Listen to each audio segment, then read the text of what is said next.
Welcome to the Kidmin Huddle with Amber Pike, where children's ministry leaders get equipped, encouraged, and empowered to disciple with intentionality, growing God's kingdom one child at a time. Welcome back to the Kidmin Huddle. If you are like me, you are already in full Christmas mode. I got my Christmas pants on, Christmas earrings. Our house is mostly decorated. Yes, it is mid-November, but I love Christmas. And I see so many people are asking, all right, what do I get my volunteers? So today's episode is all about your volunteers and what they might actually want from you. Now, just to kind of cover our bases, we need to show appreciation to our volunteers. So Christmas, yes, but this is an all the time thing. Who wants to go to a thankless job where they get no recognition? They get no thank you. You're doing a good job. Now, we don't do it for that. No Kidmin leader signs up for Kidmin thinking, I'm doing this because it's the most appreciated job there is. Right? That's not the thing. You all have probably gotten the same kind of questions I have. So what exactly do you do? You know, that kind of stuff where we feel underappreciated, undervalued. Yes. But if you are the Kidmin leader, you are part of that leadership team, you need to be making sure that your volunteers feel appreciated. They need to know that you value them, sacrificing week after week. They need to know that you appreciate them. You might be the only person saying that to them. That's okay. They need to hear it from you. So, yes, cue up all of the appreciation things. You need to be doing them. Now, we're going to talk kind of specifically Christmas themed because we're thinking gifts, but this applies to all of the year. Think of how throughout the year are you letting them know that they are appreciated. So, kind of step one, what's your budget? You have to know what your budget is and your number of volunteers. If you have 50 volunteers and you have $100 for the whole year to show them appreciation, that's going to definitely impact how you are showing them appreciation. Figure those things out. How many volunteers do you have? And what is your budget for the year? Then go and figure out, okay, how throughout the year am I showing them appreciation? And this is where we kind of get into some things that I highly encourage you consider. I don't want to call them do's and don'ts, but things I highly recommend you consider when it comes to your volunteers. So let's do a couple of scenarios to kind of get you in this vein of thinking about your volunteers. These are some scenarios that we don't want. You do not want a leader who, this is the scenarios that a Kidmin leader does not want. So your volunteers do not want this. They do not want a leader that doesn't care about them, never asks about their life, doesn't connect with them. Really, the only time that they hear from their Kidmin leader superior is when they need a volunteer. They don't want that. Would you? Another scenario, they do not want a gift from you that shows just how little you know them. So maybe you've got this awesome coffee gift for people and you give it to someone who has told you at least 5 times how much they don't like coffee. Nothing screams, I've taken the time to get to know you and remembered conversations, like giving them something that they really don't want. Or maybe you're even allergic to, right? If you got everyone a pineapple for your summer luau for your volunteers and someone is deathly allergic to pineapples, you didn't take the time to get to know them. They also don't necessarily want an event or an outing, something else on their to-do list, another obligation. Now, I say necessarily with that because if you've got a group of leaders, of volunteers that love hanging out together, awesome. They might treasure that. They might love the chance to go out with their Kidmin team and have a nice dinner without kids that's paid for. But not everybody likes that. So if by some crazy magical chance, someone from my husband's work at the car dealership is listening to this podcast, we have to go every year to a manager's dinner. We would just much rather stay at home in our pajamas than have to go to this manager's dinner. It's an obligation for us. It's very nice on behalf of the company. It's a very sweet gesture. They go all out, fancy dinner, nice gifts, all that. But we would just assume not have to get a babysitter and go. So these things, these three scenarios, if you boil it down, they have something in common. You need to get to know your volunteer because they want to feel known, seen, valued. They are not just Timmy, who is available the first and third weekend, nothing in the summer. They're not just a name on a roster. They are a person. They are a fellow brother or sister in Christ. And yes, it's something else you have to add on the list of things you have to do, but you have to take the time to get to know them. Everyone feels loved and appreciated in different ways. If you go back to the Love Languages by Gary Chapman, I believe, some of us feel loved and appreciated with words. So there might be that volunteer who the easiest way for you to show them that they are appreciated is for you just to verbally be like, I so appreciated what you did today. When you stepped in and you did XYZ, this was amazing. Oh, love it. Some people are gifts. They want gifts, and that makes them feel loved and appreciated. It doesn't have to be expensive. It could be a little cheesy candy bar, their favorite candy bar because you've taken the time to get to know them. And let's say it's an Almond Joy, and you make a cute little tag. It's a joy serving with you, or they love Starburst. I'm bursting to tell you how much I appreciate you. Cheesy is okay, especially when you don't have a lot of money. But it's the the thought that counts. Some people are physical touch. So maybe they need a hug. That is how they feel appreciated. When you see them, you hug them and you tell them how much you appreciate them. Some people are acts of service. So you could think, okay, maybe I'm supplying them with dinner. I'm ordering pizza for them and their family. I'm giving them a gift card to go out. We've got a ton of budget money, so we're getting their cars detailed. Ooh. So with that kind of side note, maybe think about who you have in your church that could be a resource. Do you have someone at your church that owns a small business that might have a discount for you, or you're at least supporting a church member? Do they have a small business of something that you could purchase or use services from to give to your volunteers? That's like a triple win. And then some people, their act of the feeling loved and appreciated is quality time. So maybe this is extra coffee dates or lunches, or they want that big outing.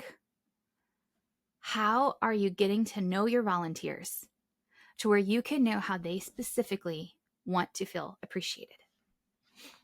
Now, if you have a handful of volunteers, easy peasy, you can take the time to get to know them. If you have a lot of volunteers, you're going to need to delegate. You might have trouble on top of everything else you have to do getting to know 150 volunteers. So go through the leadership hierarchy. Who's under you? Let's say you have 3 people under you. Okay, split up your volunteer team between these 3 people. Get to know. However it works, leaders of your team need to know all the volunteers. Easy win for this is a volunteer survey. Make this part of their onboarding process. You're going to pass out a volunteer survey, and it's going to have the things that you might need to know throughout the year to show them a little bit of love, including birthday. Ooh, I think every one of your volunteers would love a card in the mail telling them happy birthday. That simple little touch. Anniversary as well if they're married. Wow. My leader took the time to tell me happy birthday. Love it. Thanks. It's going to include their shirt size for when you're getting Kidmin swag, or maybe that is one of your gifts. A really cool, really nice Kidmin sweatshirt that they can wear. If you guys are a t-shirt or sweatshirt kind of children's ministry, that could be one of your gifts, a really cool shirt. And look at that, you got their sweatshirt. So it gets to be a surprise instead of all right, everybody turn in your shirt size and $20 so we can get you this new thing. Gift them that so it's not out of their pocket. You also want to ask them some of their favorites. What is their favorite soda or drink? Some people are soda people. Some people are not. Some people are coffee people. Some people are weirdly not coffee people. I don't get that. So many things that you could do just with drink preference. I have a friend who does a gourmet soda station for her volunteers, and they've got the fancy syrups, and she's made recipes for them, printing out how they can make them. Okay, sorry about that. I thought I might have lost my recording signal because the power just flickered because we're getting some storms here, but it looks like we're good. So sodas, you could do a gourmet soda thing. Maybe you just have a cart once in a while of their favorite sodas or drinks. Maybe you have a coffee bar set up as a fun little treat, a surprise. Maybe it's once a quarter, you're having a special thing for them to come and grab. Maybe you have a break room for them if your church is big enough. Hey, volunteers, I know you're here early on Sundays, you're late on Wednesdays. Come grab a soda, come grab a drink, make yourself a coffee from our coffee station with all the fun extras. That's awesome. Same thing with candy bars. What's their favorite candy bar, their favorite treat, their favorite chips or snacky food? What's their favorite donut flavor? Now, if you have read my book, Intentional Children's Ministry, you know donuts are my love language. And my dad, affectionately known as the Donut Fairy in our world, he knows my donut flavor. And he will surprise me with donuts. So the other day, I was just kind of having a rough day. And you better believe the next morning, he calls me. He was on his way back. He had to run an errand. And he's like, hey, heard you had a rough day yesterday. Well, the Donut Fairy thought this might make today better. And he drops off 5 because one donut mysteriously disappeared out of the 6-pack of my favorite Boston cream donuts. Whenever my dad does this, I feel so loved, so seen, so appreciated. Guys, donuts aren't that expensive, but it's my favorite. Maybe if donuts are your people's favorite or just a fun treat and you've got their favorite flavor. So this is one of those buffet situations, kind of like the drink cart. You could absolutely individually package donuts up. Here's your favorite donut. Or you just make sure you've got your bases covered with all the flavors and you set out a big donut wall for them. Donut, you know, we love our team. Oh, make it cheesy, of course. Lots of options if you want to kind of do a buffet thing like that. You could do breakfast quarterly, yearly, whatever, lunch. Here's you might want to think about though. Are you asking your volunteers to give extra time? So if you are having them stay for a lunch or come back for a dinner, that's extra time on them. What about their kids? Do they need to get a babysitter for this? Do they have to figure out childcare? Is it taken care of? Is this an extra expense? Are they driving somewhere? Not everybody wants to do this, has the ability to do this. So be cautious when you are asking them to do something, to stay later, even if it's for an appreciation thing. I'm not saying it's a bad thing. I'm saying you need to know your people. I would also recommend if you're doing an appreciation luncheon, make it a full thing where you add in some training too, kind of kill some 2 birds, 1 stone. All right, volunteers, we are staying for the annual volunteer festival. I don't know. Think of a name. I couldn't think of one off the top of my head. The volunteer hoopla. There we go. So you're going to have a really nice meal for them, maybe a fun gift that they get to take home. And then you're going to add in that training piece because training our volunteers is actually a way that we're showing we appreciate them. We appreciate them. We want to set them up for success to do a good job. So I'm providing them training to better equip them to do said job. With this, you can do gifts buffet style, individually. I've seen a friend who they would have like a sock wall and you get to pick out a fun pair of funky socks. Man, Dollar Tree is your source for this. You can do it on the cheap. I made an event where it's pie themed and you get to take a piece of pie home or a little individual pie. I've done a candy bar thing where they get to scoop and make their own take-home boxes of candy. So many options. But if you're asking them to stay for a lunch, to come for a dinner, I highly recommend add in that training piece. We care about our volunteers. We want them to do the best job that they can do. So let's equip them to do so, which wouldn't be a bad gift for your team. A book. Now, as much as I love donuts, I also love books. So if you gave me a book for Christmas, thank you. I love it. Intentional Children's Ministry would make a great book for volunteers. So would family ministry. I actually have a list. I'm going to be making some social media, some blog posts, a list of some great leadership books for them in ministry. You could do just some great faith books. Maybe you don't know what books they have, what books they don't have. So you get them an Amazon gift card, or maybe you are lucky enough to have a bookstore near you. We have like Barnes and Noble, maybe in a drive. And we do have a owned by a practicing witch bookstore in my town, but not getting gift cards for that. Give them a gift card. You know, you can do digital Amazon gift cards and just print it out. But then, you know, that is a little impersonal. Just, hey, everybody gets a book. awesome. I would be super excited about that. But remember, we want our volunteers to feel known, seen, loved. Absolutely, you could write fun little notes. Or maybe you want to do my newest creation. I made custom bookmarks with like children's ministry, it's discipleship. But then on the back, I made the template where you put pictures of your volunteer serving. Because for me, I love pictures of me serving with my kids. I am so blessed. One of my favorite pictures that I have is the day that God called me into children's ministry. I was serving at Vacation Bible School when I was 16. The theme was Rickshaw Rally. It was like a Asian, think I was wearing a kimono. I'd wear chopsticks in my hair. Like we had cherry blossom trees, all the things. Like we made a fake koi pond, all the thing. And I have a picture of that day. That is a really special picture to me. So get in the mindset of always snapping pictures of your volunteers serving. They might love that too. And then, it makes a really fun gift. Make this bookmark, attach it with a book. You can like Pinterest all of the fun ways to fold wrapping paper if you're wrapping a physical book, and tuck this in there. Maybe do a candy bar or candy cane, cocoa, whatever. I cannot wrap. I get the job done. My husband wraps beautiful presents. I get the job done. So mine would probably just go in a gift bag and the bookmark would go in there. That's okay. But it's a training piece. It's an appreciation piece. We've made it a little bit personal. Your volunteers want to be known. They want you to see them for them. So whatever you're doing for your volunteers, remember to add some personal things at some point.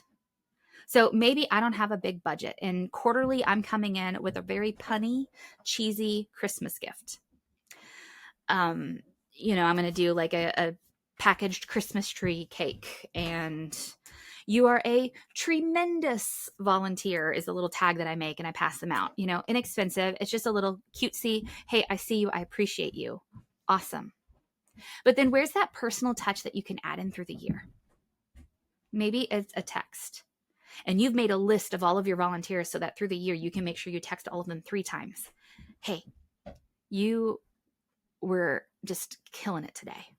The way that you got Timmy to calm down, and look at this picture that here's this picture of him sitting on your lap. Oh, so precious. You were the hands and feet of Jesus today, and I so appreciate you. What about some happy mail for your volunteers? I've made postcards just for volunteers because they need it too. Happy mail. It's happy. Send a postcard to your volunteers. There are programs and apps that you can digitally send those pictures that you've been snapping while they're going there. Maybe that's someone's job, is just to take pictures. Great job for teens, tweens. Take some pictures. And you can send them like a digital postcard kind of thing. That would be a wonderful personal touch to show them that you know them, that you care about them.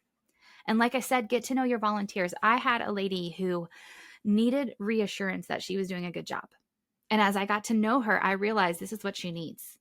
So whenever she would do something a little maybe new, maybe outside of her comfort zone, I would make sure to encourage her. Oh, you did an amazing job. That was so great. The kids were so into that. You rocked it. Get to know your volunteers. Get to know how they want to feel known, seen, loved. Get to know their favorites. Even if you have to make a spreadsheet for all of your volunteers, that's okay. Make the spreadsheet. I highly recommend this volunteer survey. That way, you know their favorites. You don't want to give them something that they don't want. Now, you, I'm sure, have been the recipient of something that you don't love, and you still appreciate the gesture. Absolutely. It's the thought that counts. Teach that to my kids, right? It's the thought that counts, even if you don't love the gift. But these people, these men and women are serving week in and week out, loving on these kids, discipling them. Take the time to get to know them so that even if it's a $1 candy bar, it's a candy bar that they're going to love, and they're going to feel known. They're going to feel seen. They're going to feel appreciated because you took the time to get to know them. They are not just a warm body keeping kids safe in the room. They are a fellow kingdom worker with you, a brother and sister in Christ. Get to know them. Show them that they are appreciated. This is fresh off the presses, but I just made a Kidmin volunteer gift guide. It's got some ideas, some bigger stuff, some smaller stuff. I've mentioned most of it in here. It's got some books, some swag ideas. If you're making your own shirts, if not, there's some out there. Kidmin Corinne has some really fun sweatshirts, t-shirts, gift those to your team. If you're looking to make your own stuff, Sticker Mule makes stuff in small quantities. Sunday Cool is amazing. Printify is a place where you could make them if you're looking to sell them, but that's not a very gifty gift. Stickers, if your team likes stickers, again, get to know them. My mom thinks stickers are weird. I think stickers are the most fun ever, so I'm totally going to love a sticker. Sticky Brand is great. Sticker Mule is great. Make the things, treats, coffee, donuts, gift cards, buffets. It doesn't have to be big. But the best win is going to be showing that you know these volunteers. You can't do it without them. You need them faithfully showing up week after week, pouring into these kids. Maybe you can come up with some ways some kids can show them love. Instead of this kind of bookmark, maybe the kids are going to make a bookmark for Miss Sherry, for whomever. Write them a special note, snap some pictures, make a plan to where you are intentional with showing them love and appreciation all throughout the year. You're hitting birthdays, anniversaries, you're checking in a couple times throughout the year. I appreciate you. Here's some happy mail. Here's a little treat. Maybe Christmas is the big gift. However you're doing it, do it. Make the plan, be intentional, show those volunteers that they matter, because they do. Those volunteers matter for the boys and girls that they are helping to disciple. So happy Christmas shopping, my friend. Go make a plan, get some cocoa, put on your dinosaur Christmas earrings like I have. How are you loving on your volunteers this Christmas and then all throughout the year? And remember, what you do matters.